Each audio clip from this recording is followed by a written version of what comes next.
जय हिंद दोस्तों। एग्ज़ाम की पॉइंट में एक बार फिर से आप सभी का स्वागत है। दोस्तों, उत्तराखंड जीके की जो ये टेस्ट सीरीज है, इस टेस्ट सीरीज का ये आज 20वां पार्ट है और इसके अंतर्गत हम मोस्ट इम्पॉर्टेंट क्वेश्चनों को डिस्कस कर रहे हैं जो आपके आने वाले एग्ज़ाम के लिए बहुत ज़्यादा हेल्पफुल होगा। चाहे वो पुलिस का एग्ज़ाम हो, पटवारी, लेखपाल या अन्य जो भी समूहों की भर्ती है, उसके लिए जो ये टेस्ट सीरीज है ये बहुत ज़्यादा हेल्पफुल होगी और इससे आपको दोस्तों पता भी चल जाएगा आपकी तैयारी कैसे चल रही है। तो देखते हैं दोस्तों, आज का जो पहला क्वेश्चन है, किस कमिश्नर के कार्यकाल में कुमाऊं कमिश्नरी अल्मोड़ा से नैनीताल ले जाया गया। ठीक है, तो दोस्तों यानी क्वेश्चन जो सिंपल सा है कि जो कुमाऊं कमिश्नरी का मुख्यालय था पहले कहाँ था, अल्मोड़ा। तो यानी किस कमिश्नर के कार्यकाल में अल्मोड़ा से नैनीताल ले जाएगा। याद रखना, सब पहले कहाँ था, अल्मोड़ा में था। तो दोस्तों किसके कार्यकाल में ले जाए गए, तो बैटन के कार्यकाल में क्या था, जो कुमाऊं कमिश्नरी का मुख्यालय था अल्मोड़ा से नैनीताल ले जाया गया था। ठीक है, और ये बैटन वही कुमाऊं कमिश्नर है। इससे पहले मैं उत्तराखंड में कुमाऊं कमिश्नर ब्रिटिश शासन को डिस्कस कर चुका हूँ। अगर आप चाहो तो संपूर्ण नोट्स नाम से एक वीडियो बनी है, उसको देख सकते हो।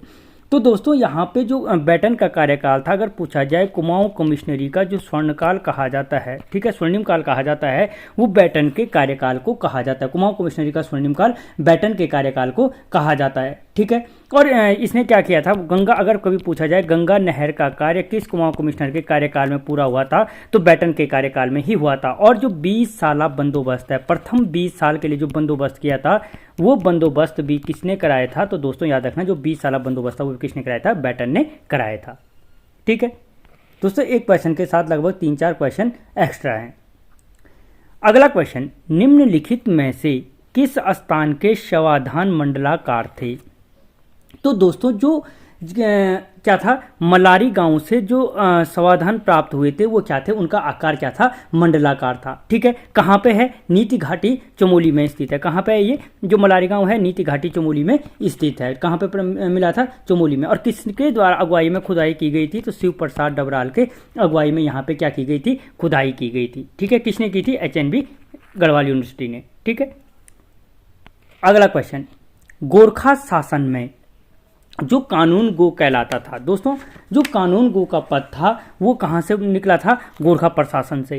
तो दोस्तों जो ये कानून गो था, वो कानून गो शब्द का प्रयोग किसके लिए किया जाता था, तो दोस्तों याद रखना, गोरखा शासन में जो कानून गो शब्द का प्रयोग किया जाता था, किसके लिए किया जाता था, दफ्तरी के लिए किया जाता था। और हमें पता है गोरखाओं ने यहाँ पे जो शासन किया था, किस निर्णायक युद्ध के पश्चात राज हुआ था, हवाला बाग के निर्णायक युद्ध के पश्चात। ठीक है, 1790 में।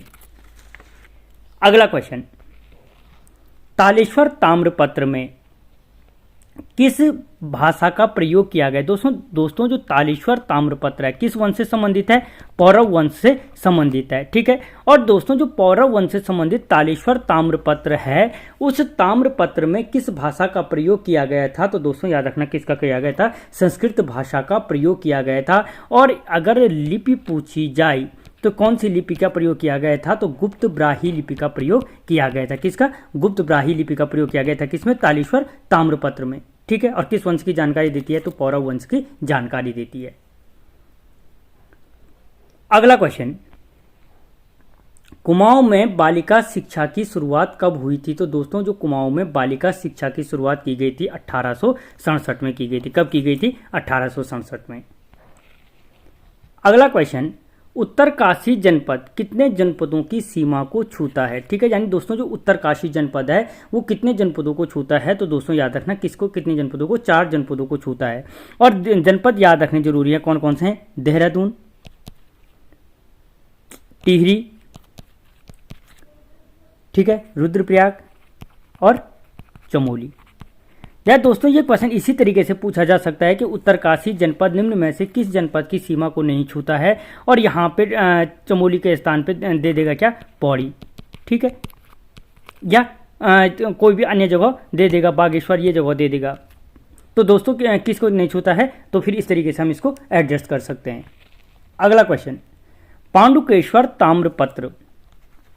दोस्तों जो पांडुकेश्वर ताम्रपत्र था में कुमार मात्य शब्द का प्रयोग किया गया। याद रखना, जो कुमार मात्य शब्द का प्रयोग किया गया है किस ताम्रपत्र में किया गया है, तो पांडुकेश्वर ताम्रपत्र में किया गया है। ठीक है, और किस वंश से संबंधित है पांडुकेश्वर ताम्रपत्र, अगर ये पूछा जाए तो याद रखना किस वंश से संबंधित है, कत्यूरी वंश से संबंधित है। तो दोस्तों क्वेश्चन पूछ रहा है कि जो पांडुकेश्वर ताम्रपत्र है, कुमार मात्य शब्द का प्रयोग किसके लिए किया गया है, तो याद रखना जो पांडुकेश्वर ताम्रपत्र में कुमार मात्य शब्द का प्रयोग किया गया है वो राजकुमार के मंत्री के लिए किया गया है। किसके लिए, राजकुमार के मंत्री के लिए किया गया है। ठीक है, और इस कत्यूरी वंश का संस्थापक कौन था, बसंत देव। ठीक है,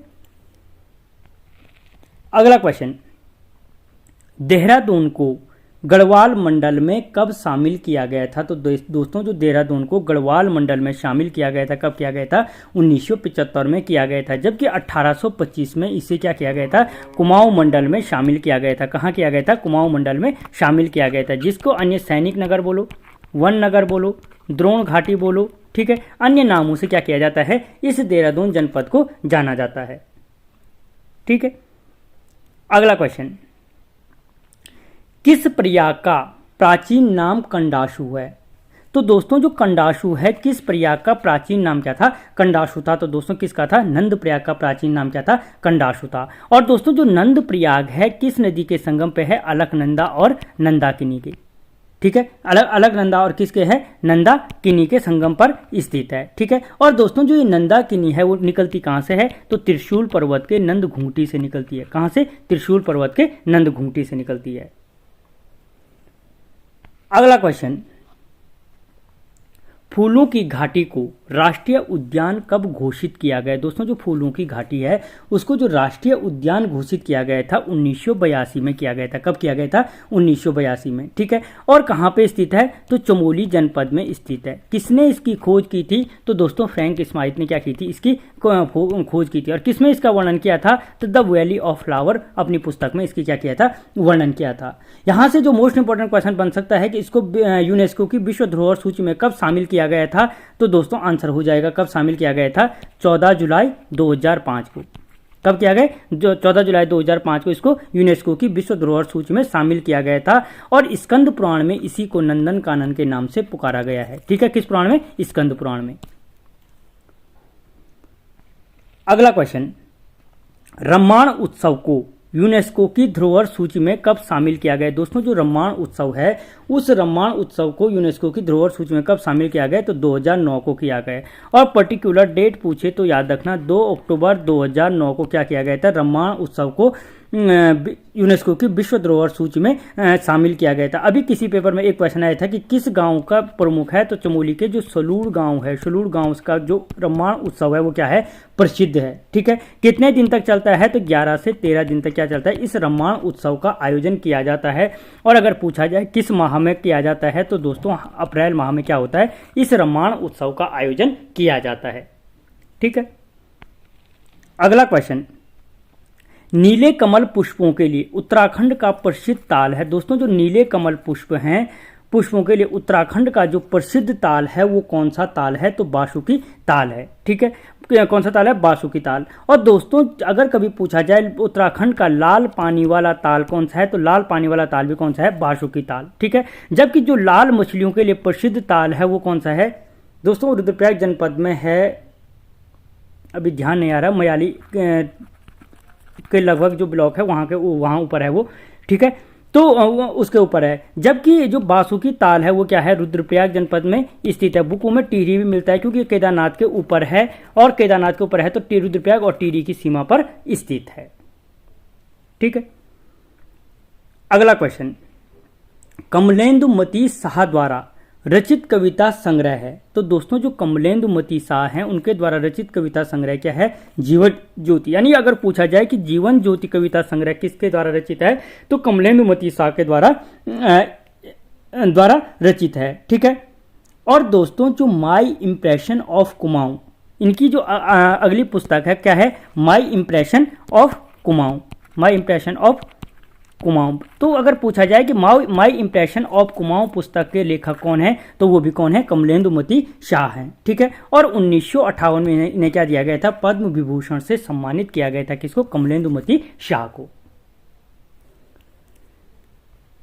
दोस्तों अगर क्वेश्चन बढ़िया लग रहे हैं तो वीडियो को लाइक करें और चैनल को सब्सक्राइब करें। अगला क्वेश्चन, कुमाऊं परिषद का दूसरा अधिवेशन का आयोजन कहाँ हुआ था। दोस्तों कुमाऊं परिषद पे स्पेशल वीडियो है। तो जो कुमाऊं परिषद का जो दूसरा अधिवेशन हुआ था कहाँ पे हुआ था? हल्द्वानी में हुआ था। कब हुआ था? तो दोस्तों 1918 में क्या हुआ था? इसका जो दूसरा अधिवेशन था उसका आयोजन किया गया था हल्द्वानी में। और जो इसके अध्यक्ष थे, उसके अध्यक्ष कौन थे? जो तारादत्त गैरोला जी हैं। तारादत्त गैरोला जी क्या थे? कुमाऊं परिषद के दूसरे अधिवेशन के अध्यक्ष थे, जो 1918 में हल्द्वानी में हुआ था। अगला क्वेश्चन, कुमाऊं का बैरम खान कहा जाता है। ठीक है दोस्तों, जो बैरम खां था किसका संरक्षक था? अकबर का। तो जो कुमाऊं का बैरम खां कहा जाता है, वो कुमाऊं का बैरम खां किसको कहा जाता है? तो जो शिवदत्त जोशी था, शिवदत्त जोशी को कुमाऊं का बैरम खां कहा जाता है। या अगर पूछा जाए कि कुमाऊं का शिवाजी किसे कहा जाता है? कुमाऊं का शिवाजी। तो दोस्तों कुमाऊं का जो शिवाजी कहा जाता है वो भी किसको कहा जाता है? बैरम खां को कहा जाता है। ठीक है, बैरम खां को शिवदत्त जोशी को कहा जाता है। और जो गढ़वाल का शिवाजी कहा जाता है वो किसको कहा जाता है? फतेह शाह को गढ़वाल का शिवाजी कहा जाता है। किसको? फतेह शाह को। ठीक है, और जो ये शिवदत्त जोशी था वो किसका सेनापति था? तो कल्याण चंद्र चतुर्थ का क्या था? ये सेनापति था। अगला क्वेश्चन, हाटकोटी की संधि मनदाता प्रकाश और किसके मध्य हुई थी? दोस्तों जो हाटकोटी की संधि हुई थी वो किसके मध्य हुई थी? तो वो मनदाता प्रकाश और पृथ्वीपति शाह के मध्य हुई थी। ठीक है, किसके मध्य? पृथ्वीपति शाह। और पृथ्वीपति शाह एक ऐसा नाम है जिसकी संरक्षिका कौन थी? कर्णावती थी। कौन थी? महारानी कर्णावती, जिनको क्या कहा जाता है? नागकटी रानी के नाम से जाना जाता है। जो अगर पूछा जाए कि शाहजहां ने प्रथम गढ़वाल पर आक्रमण किसके कार्यकाल में किया था? तो पृथ्वीपति शाह के कार्यकाल में किया था। और जो उस समय राज्य की संरक्षिका थी वो कौन थी? कर्णावती थी। या सुलेमान सिकोह ने किस परमार शासक के दरबार में शरण ली थी? तो पृथ्वीपति शाह के दरबार में शरण ली थी। ठीक है, इसीलिए उन्होंने क्या किया था कि सुलेमान सिकोह को क्या करता है, उनका पुत्र, क्या नाम था बंदे का, मेदिनी शाह, औरंगजेब को सौंप देता है, जिससे वो क्रोधित होकर क्या करते हैं? मेदिनी शाह को राज्य नहीं देते हैं और अपने पोते फतेह शाह को क्या कर देते हैं? राज्याभिषेक कर देते हैं। अगला क्वेश्चन, ब्रिटिश पर्यटक मूरक्रॉफ्ट किसके शासनकाल में टिहरी आया था?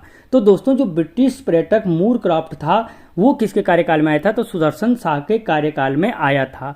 या अगर पूछा जाए कि कलाविदों का शिरोमणि किसे कहा जाता है? तो सुदर्शन शाह को कलाविदों का शिरोमणि कहा जाता है। और सुदर्शन शाह को कलाविदों का शिरोमणि किसने कहा था? तो दोस्तों इसी मूरक्रॉफ्ट ने क्या कहा था? सुदर्शन शाह को कलाविदों का शिरोमणि कहा था। ठीक है, टिहरी का प्रथम भूमि बंदोबस्त किसने किया था? तो सुदर्शन शाह ने किया था। चेतु और माणो को जो चित्रकार घोषित किया था वो किसने किया था? तो दोस्तों सुदर्शन शाह ने क्या किया गया था? चेतु और माणो को भी चित्रकार घोषित किया था। अगला क्वेश्चन, भगवती प्रसाद पांथरी द्वारा प्रकाशित समाचार पत्र है। दोस्तों जो भगवती प्रसाद पांथरी हैं उनके द्वारा प्रकाशित समाचार पत्र का नाम क्या था? तो उनके द्वारा प्रकाशित समाचार पत्र का नाम क्या था? युगवाणी।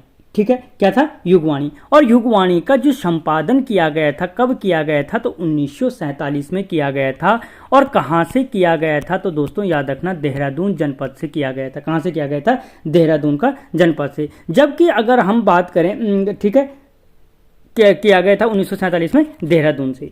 अगला क्वेश्चन, राठवाहिनी के नाम से किस नदी को जाना जाता है? तो दोस्तों जो राठवाहिनी के नाम से जाना जाता है वो किसको जाना जाता है? पश्चिमी रामगंगा को जाना जाता है। किसके नाम से? राठवाहिनी के नाम से जाना जाता है। और अगर कभी पूछा जाए कहाँ पे है, आपके कोटद्वार के नज़दीक, लगभग पता नहीं 40-48 किलोमीटर कितना है उसके समीप है। अगर कभी पूछा जाए कि कालागढ़ बांध किस नदी पर स्थित है? तो पश्चिमी रामगंगा पे क्या है? ये कालागढ़ बांध स्थित है।